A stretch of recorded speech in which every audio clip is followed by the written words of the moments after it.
Obviously, a financial advisor is there to advise you about your finances, but they also play an important role, sometimes just talking you off the ledge. I'm Jack Otter, editor of BARRON'S.com. I'm here with Kevin Myeroff, who is the president and COO of NCA Financial Advisors. So, Kevin, right now it's kind of scary. There are troops in Crimea. They're from Russia. We're thinking Cold War, maybe worse.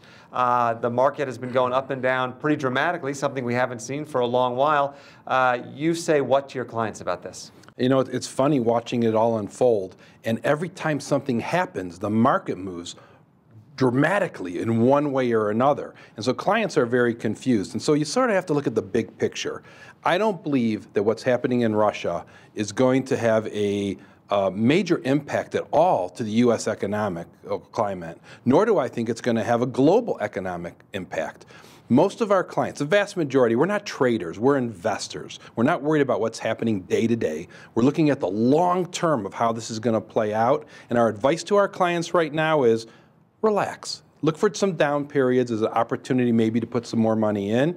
Let's keep our strategic asset allocation the way it is, and nothing here is going to cause long-term volatility to your portfolios. And does this mean you're buying Russian small caps? No, we are buying no Russian small caps.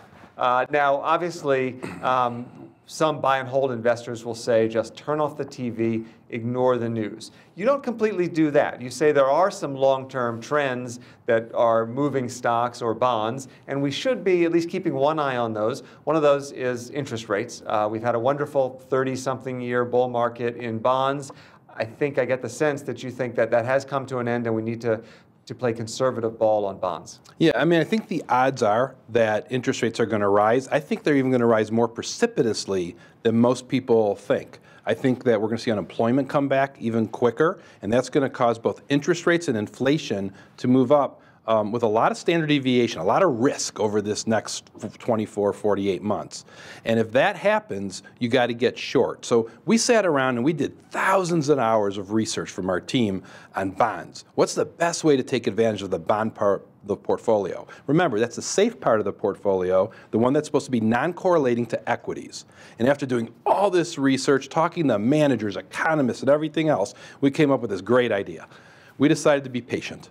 And that's really hard to do, and it's really hard to explain to clients. But we went extremely short, almost to a cash position on our bond side. We went out on the yield curve, so we're using some high yield right now. We still feel that's a good play, but we're being very patient. We're not trying to force ourselves into anywhere, and we're not trying to follow the herd into a lot of the vehicles are out there like floating rate at this moment. So we're being patient, and we're going to stay patient, and I think that'll serve our clients best. And the idea is that short-term bonds won't get hit quite as hard if interest rates rise. You can just turn them over into higher-yielding bonds.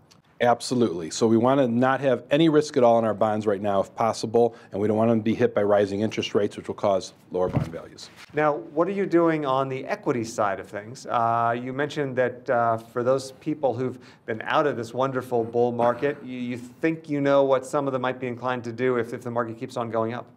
Yeah, you know, so usually most of our clients, 90% are either 65% in equities or 70% in equities, somewhere in that range. We don't have 100% equity portfolios.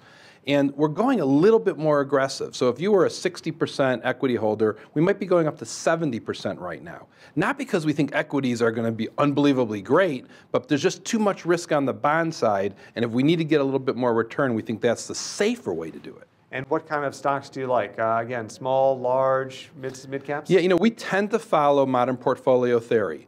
And so we like large, medium, and small. We overweighting a little bit to large now. There's a lot of cash still on the sidelines. A lot of people put their money out in 2009. They're saying, oh, geez, maybe the world isn't falling apart. I need to get back in. And our belief is when they come back in, they're going to look at the biggest, safest, bluest chip companies to start with. And then we got to be smart enough to find a way to transition more down into mid and small when that takes place. Thanks very much, Kevin. My pleasure.